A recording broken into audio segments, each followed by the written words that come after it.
سلام عقیدت ہو سرور عالم صلی اللہ علیہ وسلم اور آپ کے تمام آل و اصحاب پر۔ السلام علیکم۔ ٹیچنگز آف اسلام کے ساتھ محمد اویس قاضی۔ جب مسلمان مردوں کی تعداد 38 ہو گئی تو حضرت ابو بکر صدیق رضی اللہ تعالیٰ عنہ نے بارگاہ رسالت پناہ میں عرض کی، یا رسول اللہ، اب ہمیں کھل کر میدان میں نکل آنا چاہیے اور تبلیغ اسلام کا فریضہ پوری قوت سے انجام دینا چاہیے۔ نبی رحمت صلی اللہ علیہ وآلہ وسلم نے فرمایا، اے ابو بکر، ابھی ہماری تعداد بہت کم ہے۔ حضرت صدیق اکبر کا اصرار مسلسل جاری رہا، یہاں تک کہ رسول اکرم صلی اللہ علیہ وسلم دار ارقم کے حجرہ سے نکل کر حرم شریف کے صحن میں اپنے غلاموں کی معیت میں تشریف لے آئے، اور تمام مسلمان مسجد کے کونوں میں بکھر گئے اور اپنے اپنے قبیلے میں جا کر نشستیں سنبھال لیں۔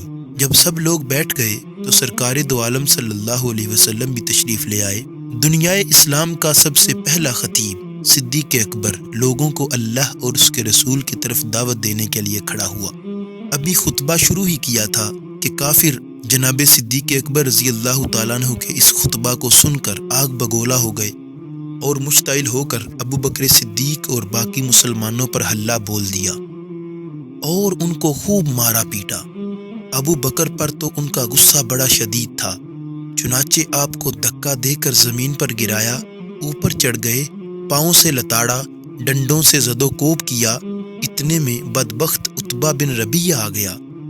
اس نے اپنے بھاری بھرکم جوتے اتارے اور ان سے آپ کے چہرے پہ پے در پے ضربے لگانے لگا اور آپ کے پیٹ پر چڑھ کر کودنے لگا۔ آپ کا چہرہ سوج کر پھول گیا، یہاں تک کہ ناک اس سوجن میں نظر ہی نہیں آتی تھی۔ آپ کے قبیلہ بنو تمیم کو معلوم ہوا تو انہوں نے مشرکین کو دھکے دے کر جناب ابو بکر صدیق رضی اللہ تعالیٰ عنہ کو دور ہٹایا اور آپ کو ایک کپڑے میں لپیٹ کر آپ کے گھر لے آئے۔ آپ کی موت میں کسی کو شک نہیں تھا۔ پھر بنو تمیم مسجد حرام میں واپس آئے اور اعلان کر دیا کہ اگر ابو بکر نہ رہے تو ہم عتبہ کو ضرور تہو تیغ کر دیں گے۔ یہ اعلان کرنے کے بعد پھر وہ حضرت ابو بکر صدیق کے پاس آئے جہاں وہ مدہوش پڑے تھے۔ آپ کے والد ابو قحافہ اور آپ کے قبیلے والے آپ کو بلاتے تھے لیکن آپ کوئی جواب نہ دیتے۔ سارا دن غشی طاری رہی۔ جب سورج غروب ہونے لگا آپ کو کچھ افاقہ ہوا اور پہلا جملہ جو آپ کی زبان سے نکلا وہ یہ تھا، ما فعل رسول اللہ صلی اللہ علیہ وآلہ وسلم، کہ مجھے بتاؤ میرے آقا میرے ہادی کا کیا حال ہے۔ یہ سن کر ان لوگوں نے آپ کو برا بھلا کہنا شروع کر دیا اور ملامت کرنے لگے۔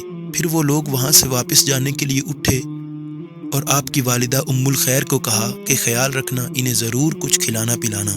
جب والدہ اکیلی آپ کے پاس رہ گئیں اور اصرار کرنا شروع کیا کہ آپ کچھ بولیں، آپ نے پھر وہی جملہ دہرایا، ما فعل رسول اللہ صلی اللہ علیہ وسلم، کہ اللہ کے پیارے رسول کا کیا حال ہے۔ والدہ نے کہا، بخدا مجھے تیرے صاحب کے بارے میں کوئی خبر نہیں کہ ان کا کیا حال ہے۔ آپ نے کہا، ماں، ام جمیل بنت خطاب کے پاس جاؤ اور حضور کے بارے میں اس سے دریافت کرو۔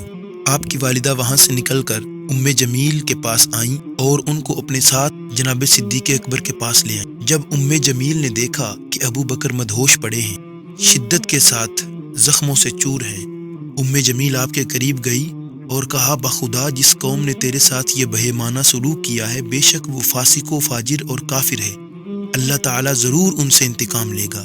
لیکن صدیق اکبر نے اس سے بھی وہی سوال کیا، ما فعل رسول اللہ صلی اللہ علیہ وسلم، اللہ، تم مجھے یہ بتاؤ میرے آقا کا کیا حال ہے۔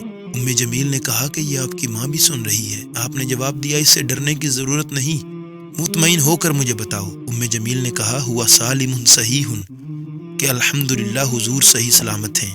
آپ نے پوچھا، حضور کہاں تشریف فرما ہے؟ اس خاتون نے بتایا، دار ابن ارقم میں حضور تشریف فرما ہیں۔ اپنے آقا کی خیریت کی خبر سن کر آپ کے ہوش ٹھکانے لگے اور فرمایا، بخدا میں اس وقت تک نہ کچھ کھاؤں گا نہ کچھ پیوں گا جب تک اللہ کے پیارے رسول صلی اللہ علیہ وآلہ وسلم کی بارگاہ ناز میں حاضری کا شرف حاصل نہ کروں۔ گویا آپ اپنی آنکھوں سے دیکھ کر حضور کی خیریت کے بارے میں اطمینان حاصل کرنا چاہتے تھے۔ ان دونوں عورتوں نے کچھ دیر انتظار کیا، یہاں تک کہ لوگوں کی آمد و رفت ختم ہو گئی سناٹا چھا گیا۔ وہ آپ کو لے کر گھر سے نکلیں۔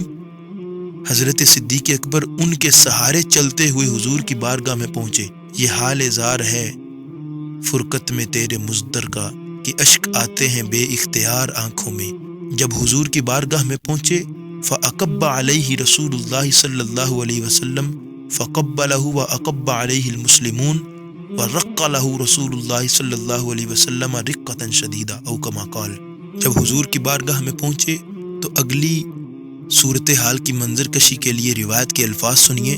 حضور علیہ الصلاۃ والسلام حضرت ابو بکر صدیق پر جھک گئے اور ان کو بوسہ دینے لگے، اور مسلمان بھی ان پر جھک گئے، اور آپ کی حالت زار کو دیکھ کر نبی کریم صلی اللہ علیہ وآلہ وسلم کے دل رحیم پر بڑی رقت اور گداز طاری ہوئی۔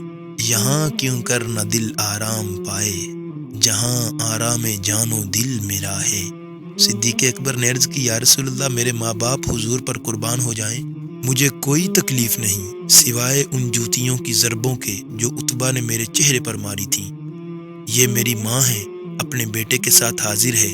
حضور آپ سراپا برکت ہیں، اسے اللہ کی طرف بلائیں اور اس کے لیے اللہ تعالیٰ سے دعا فرمائیں۔ مجھے امید ہے حضور کی برکت سے اللہ تعالیٰ اسے آگ سے نجات دے گا۔ حضور نبی کریم صلی اللہ علیہ وآلہ وسلم نے اللہ تعالیٰ کی جناب میں اس کی ہدایت کے لیے التجا کی۔ نبی پاک صلی اللہ علیہ وآلہ وسلم نے اللہ تعالیٰ کی بارگاہ میں جناب صدیق اکبر کی والدہ کی ہدایت کے لیے دعا کی، پھر اسے اسلام قبول کرنے کی دعوت پیش کی، چنانچہ وہ مشرف با اسلام ہوئیں۔